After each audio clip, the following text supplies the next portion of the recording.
Hi mga be, it's our day 8 in Japan and here's our Kyoto Nara itinerary. So yan mga be, check tayo. Very neutral ang vibes for today's video. At ang first stop natin ay ang sikat at patok na Arashiyama Bamboo Forest. So inagahan talaga namin dito mga be dahil marami kaming nabasa sa Japan Dummies. Na ang dami nga daw tao dito kapag late ka na pumunta. So yan, medyo konti pa yung tao that time. Ang taas na expectation ko dito kasi hype na hype sa social media. Pero ang ikli lang pala niya, like yun na yun. Maganda naman siya. Medyo nabitin lang ako sa mga bamboo kasi in-expect ko sobrang dami. Pero ang ganda pa rin naman ng paligid niya. Yan, very forestry vibes. Walking beside the river here in Kyoto. What a wonderful experience. We are off to Arabica, Kyoto. We're gonna drink coffee by the river. So yan nga, konting lakad mo lang from Arashiyama Bamboo Forest ay makakapunta ka na dito sa river at pupuntahan nga namin yung sikat at patok na patok din na Arabica Coffee. Dahil ang idol kong si David Gison, ganun din ang itinerary nila. Ang ganda ng river. Medyo may pila nga lang mga bay kasi nga sikat at patok na patok. At napakaliit lang nung Arabica dito, as in bibili ka lang for take out siya. Konti lang makakainom sa loob. At dahil medyo matagal nga sa pila, bumili na muna kami ng tinapay. Basta Kyoto Croquette ang tawag dyan. So yan nga, nakapasok na kami finally. At ang in-order ko syempre ay ang kanilang Kyoto Latte. Masarap mga be, may pagkamapait siya. At ang in-order lang ni Arlene ay itong lemonade. At yan, syempre bago ko inumin ay matagal muna ako nag-photoshoot dito. Kasi ang ganda talaga ng vibes. Yung bibili ka ng coffee tapos tatambay ka sa river. Ayun, nakita nyo yung mahaba na pila. Kaya yan, inaura ko na. At magkano ba coffee dito? Siguro mga 250 pesos yan. Akala ko din medyo mahal. So yan, after namin sa Arabica, Kyoto, ay nagpunta na agad kami sa Nara. Wow! Medyo mahaba yung biyahe dito. Yan, dito kami sumakay sa Kyoto Station. Uli, napakadaming tao. At standing kami sa train kasi nga, parang ito lang yung naabutan naming train going to Nara. Siguro mga 1 hour trip yan. So yan, welcome to Nara. Pupuntahan natin ng mga deer. Baby reindeer siya. So yan dahil kami gutom na from the biyahe, ay ang pinasukan lang namin ay una namin nakitang restaurant na Chinese gets. Ito kasi binibigyan kanila ng towel na pwede mo ibunas sa hindi ko alam kung para saan ba ito. Sa Fez. Sa kahit hands lang, diba? Sarap. Sarap ba? Kapag ba?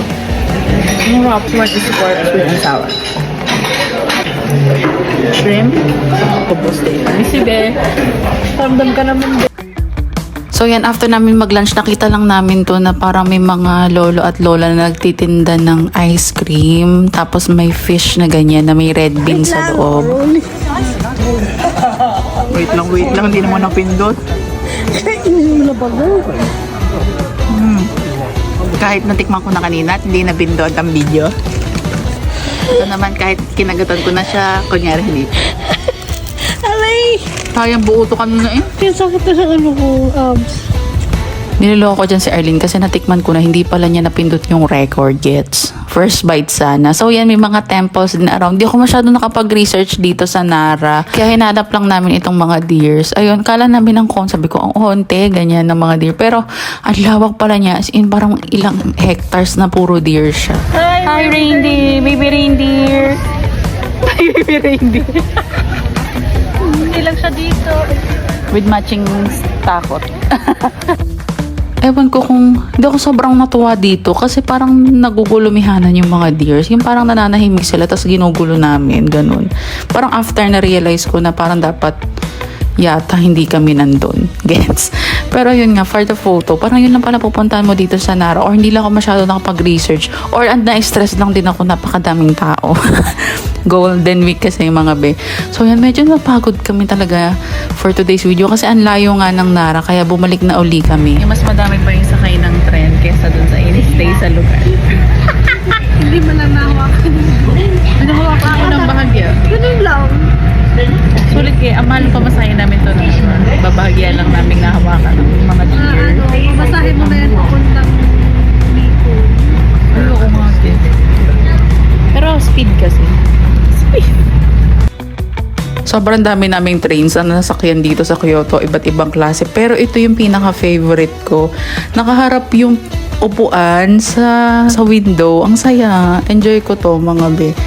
Ito yung parang relax na kasi nga pauwi na kami. And last day na namin sa Kyoto. So yan mga be, after nyan ay namili ako niya na pasalubong, hindi ko na na-video at tumambay lang ako dito sa McDo. Dahil nga ang dami ko nabiling pasalubong sa Sugi drugstore. Sabi ko, paano ko yun iuuwi? At si Arlene yan ay namimili sa 2nd Street. Dahil tinatamad na rin kami mag-search at mag-isip ng kakainan, dito na lang kami din kumain sa McDo sa tapat ng 2nd Street. Ang sarap naman. At least na-experience naman yung McDo sa Japan, guys. Walang ketchup dito. Purong wala. Pero masarap na siya. Ano tayo magtanong? Tatanong kami ha, kung dito kayo ng fries na walang ketchup. Mga kababayan sa Pilipinas, may ketchup. Ayaw niya akong bigyan. May pagdududa sa mukha ni ate.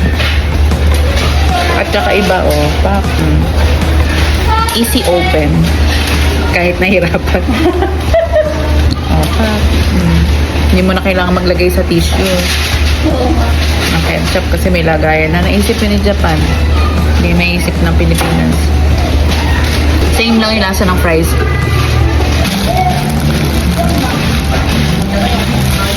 Yung may sauce yata yung dapat siya. Ito. Hi mga be! It's our day 8 or something and we're here in Kyoto at nag-ayos kami ng Maleta Nation at hindi ko na kaya. So I'm taking a break. Tignan natin tong rice.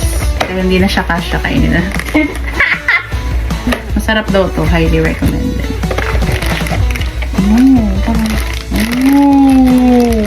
At I'm drinking my favorite. Uy, parang ang sarap ni. Oh my God! Ang sarap.